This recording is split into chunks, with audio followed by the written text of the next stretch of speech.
one of the most important anti-constipation, anti-cancer, anti-everything. And that's why there is a big diabetes problem in our country, because there's no awareness on diet.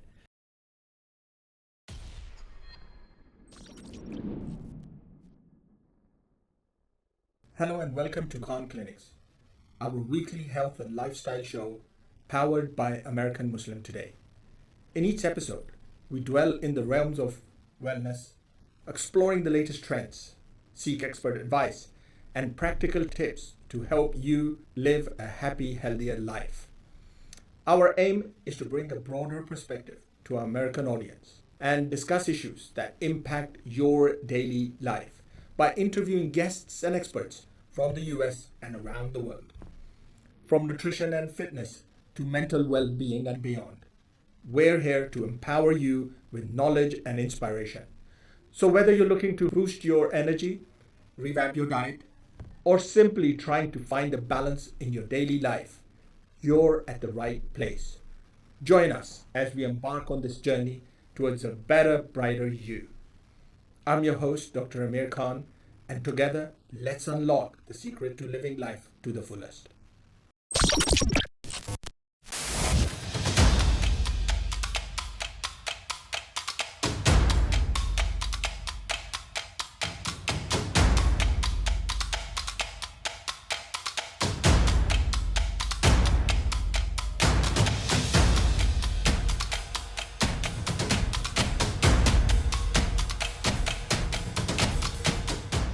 Today, everyone, welcome. Thank you for everyone getting together. Today, we got a couple of interesting things going on. One is there is a live event going on at the AMT live stream, and that's why we had to transition to our other platform. And we're talking from here. The main presentation today is about Dr. Maryam Shahbaz's thyroid case, and we're going to be discussing that. But in between, we may get interrupted by another very interesting event going on. There has been a group of doctors. Remember, we interviewed Dr. Nimmer last time, and he was one of the brave doctors who went out to Gaza, went through the border, went into the territory, that is Gaza itself, and then for 2 weeks, he served there. He looked after patients. He's an orthopedic surgeon. That there were a group of other 5 doctors who went, and then there have been other doctors going on their own. There is a very interesting post that our social media team has posted, and this was a nurse who is, I'm thinking she's from Wisconsin, but she's from one of the upstates, and a nurse going out and she's serving at Gaza. But these 5 doctors who went out are today holding a press conference. And I don't know if you guys are aware, but what has happened since then is that today the ICC has barred Israel and the allies to go in Rafah, which is the second part, forbade them for doing invasion. So very important progress going on there. There's a press release that we will show, and part of our team is covering that as well. But let's start meanwhile with Dr. Maryam. Mashallah, Dr. Maryam is a doctor working with us. She is in the billing and coding department. She's been doing really well. She's a mother, and she works on her other time with our group. So Maryam, welcome on board. Hi, Assalamu alaikum. Can you hear me? We can very well hear you, Dr. Maryam. Very good. Welcome aboard, and why don't we shoot off and see what's going on? The topics we're going to discuss today are what is thyroid gland, what are the functions of the thyroid gland, about what are the thyroid hormones, the normal values of the thyroid hormones or the iodine, etc., the disorders of the thyroid, how to diagnose the thyroid disorders, what are their treatments, and then at the last we'll discuss the prevention. Among the most important one, I think we'll go with the heart rate. Good one. I like that. So tell us what is it doing with the heart? So it basically maintains the cardiac output. So for the layman person, heart rate, the heart pumps. It can pump fast and it can pump slow. But who's controlling the rate of the heart? How do we know this chronotropic action? Number of things.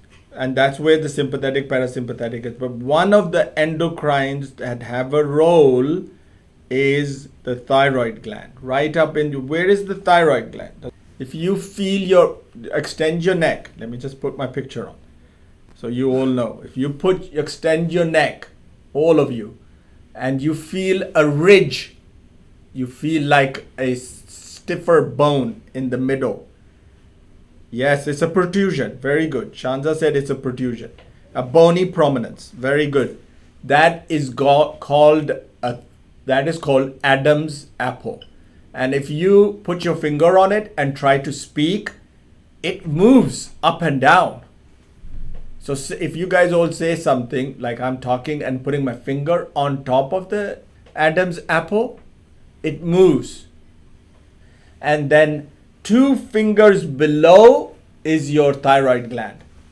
So the thyroid gland is away from that. So that's why the Adam apple is very important.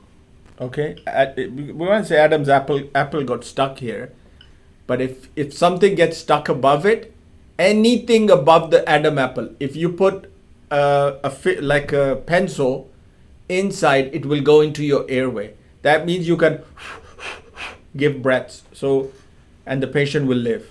So you don't need to remember this, but I'm just telling for some of our folks, they do need to know why is Adam apple important.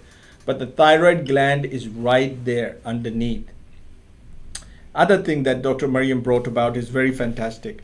So we're saying here, right from here, it connects to your heart.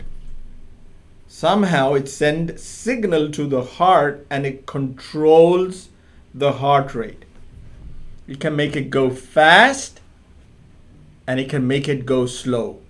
If your thyroid is hyper functioning, would the heart rate go up or the heart rate go down? Up. Yes, Marcy is right too. A lot of people, yes. It's very important to know. That means if your thyroid gland is functioning high, you're going to secrete more and it's going to make your heart rate race. What is the condition your heart rate races generally? Running to some spot. Running, very good. Running can make you go, even those sprinters after a while, they control their heart and it goes down. But generally, if you are scared, it's called sympathetic response, fight, flight response. In fever, your heart rate will go up. Anxiety. If you start having panic attacks and anxiety, your heart rate will go up. It's a deficiency in the thyroid. People are being treated for something else. But actually, poor girl or poor boy is actually having thyroid issue. And that's why thyroid has to be checked. Very good point. Maryam's is the heart rate. Let's just see, the heart, I want you to remember, is one of the big ones. The other big one that I want you to remember is called, what Dr. Maryam said is gluconeogenesis, meaning you consume more glucose. So we said one of the ones that is the heart rate. If you start having anxiety attacks, you want to check your thyroid level. The second one, which is very big, is your glucose level. You're consuming too much glucose. You start consuming a lot of stuff and you still are losing weight. Okay, so that's the important thyroid function. 2 of them you want to remember. Okay. So we were at the hormones that are produced by the thyroid gland. It basically produces 3 hormones. One is the thyroxine T4, the other one is triiodothyronine T3, and the third one is calcitonin. Now, one thing that we really need to know here is that iodine really plays a very important role in the manufacturing or in the production of these hormones. The 4 indicates the 4 molecules of the iodine combined with the amino acids to make the thyroxine, and then T3 indicates the 3 molecules of iodine combined with the amino acids to form the triiodothyronine. So iodine here is very important just for the time. Okay, calcitonin is the third hormone we'll discuss later on, but for the thing that it only plays an important role in the maintenance of the calcium levels, like it prevents the resorption of the bone. It keeps the calcium in the bone and doesn't allow it to come in the blood. bloodstream. What are the things we are seeing visibly when they are hypo? Hypo means when the level is low. If you have been hypo, meaning your level has been low, you always are overweight. And your hair you lose hair, you're thin. These are all effects of thyroid issues. And the important thing that I want you to remember, they're slow. They're mentation, they can't think. They're generally very, very slow. All right, that's very important. And then the important thing to remember is during pregnancy, you need to be sure that your thyroid level is good because it can affect the baby. Oh, and then this feature is very important. If you see the upper eye, normally you should not see it. But if you see it, you can see that picture there of that lady, that Graves' disease that she's shown. You should suspect thyroid. That's one of the take-home messages from this talk today. There's bulging of the eyes, which someone has also pointed out. Brilliant. They have that. But you should not see the upper canthus of the eye. Okay, this is very important. So just walk us through that. We've already discussed a lot of this, but let's just walk us through, please, this slide. So these are basically the symptoms or the difference between the hypothyroidism and the hyperthyroidism. We'll just discuss one of them. The other one is the exact opposite to the first one. So in hypothyroidism, as I already discussed, there is a weight gain. There is decreased appetite. In spite of the decreased appetite, there is weight gain. There is cold intolerance, like we should always feel cold. Due to the decreased heat production, patient heart works slowly, like he has bradycardia. The gut motility is reduced, so he has constipation. Patient always feel fatigue. They're depressed, impaired memory, or we call it mental fog. There is hair loss, then there are thin nails, and since the thyroid hormones maintain the hydration of the skin, so it's very not good. done accurately, so the patient has dry skin. Very good. The other one is exact opposite to it, like weight loss, increased appetite, heat intolerance, tachycardia, palpitation, arrhythmias. Hypothyroid will have Very diarrhea, anxiety, nervousness, irritability, and increased sweating. Let's see next slide. Very good. Please. Goiter is something that we just discussed. It's an enlarged thyroid gland. And it can be in both, but the one we worried about a lot of time is when it's hyperfunctioning. The low functioning, we give iodine, we give medication, it gets better. The higher functioning is sometimes the problem. The goiter that we worry sometimes, the other one that is we worry about is when it starts putting pressure on your neck.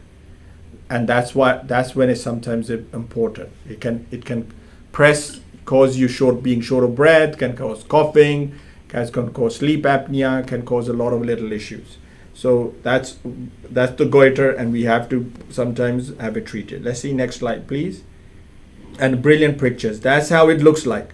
You seen anyone like that? See you? Yeah. If you go back and now look at people's neck, you'll be surprised how many people you can see with that. And then these are about that you could have spot and you can have cancer, but let's do next one. And this is the other one. Okay, fantastic. So walk us through this. How can we prevent thyroid disease? All right, that's the important one. How can we prevent it? Dr. Maryam. So adequate intake of iodine can prevent the thyroid disorders. Like if the diet is not fully fulfilling the sort, then we can add the supplements of iodine. It can be present in the beans, all the whole grains, and some vegetables too. So vegetable is one. Vegetable is one source. What else? It's supplemented in salt. That's one of the big ones. If you get iodinized, you got to keep an eye on it and have it balanced. Don't overdo it, obviously, but if you are taking proper salt, that should cover it. And the other things you're saying, cabbage and stuff. Broccoli is one of the underrated, and it doesn't ever taste good. I don't know who can cook good broccoli. The broccoli is one of the most important vegetable diet that is anti-carcinogen. So we can't ask you to make some broccoli, but broccoli is very, very good. And it's like anti-carcinogen, anti-cancer. One of the diets that's very powerfully green, anti-constipation, anti-cancer, anti-everything. Very good. So I am telling you, as a nation, if you do not eat the right diet, you will have problems. And that's why there is a big diabetes problem in our country, because there's no awareness on diet. And on the back of my mind, I've got a series of lectures that I do want to give you guys on diet. There are going to be at least 3. But one of the biggest one is, where on earth have your vegetables gone? I don't even know we people know about what is vegan, what is vegetarian, what is carnivorous diet, what is keto diet. If you guys don't eat them, make sure your kids do. Get them in the habit, develop their taste buds from a young age.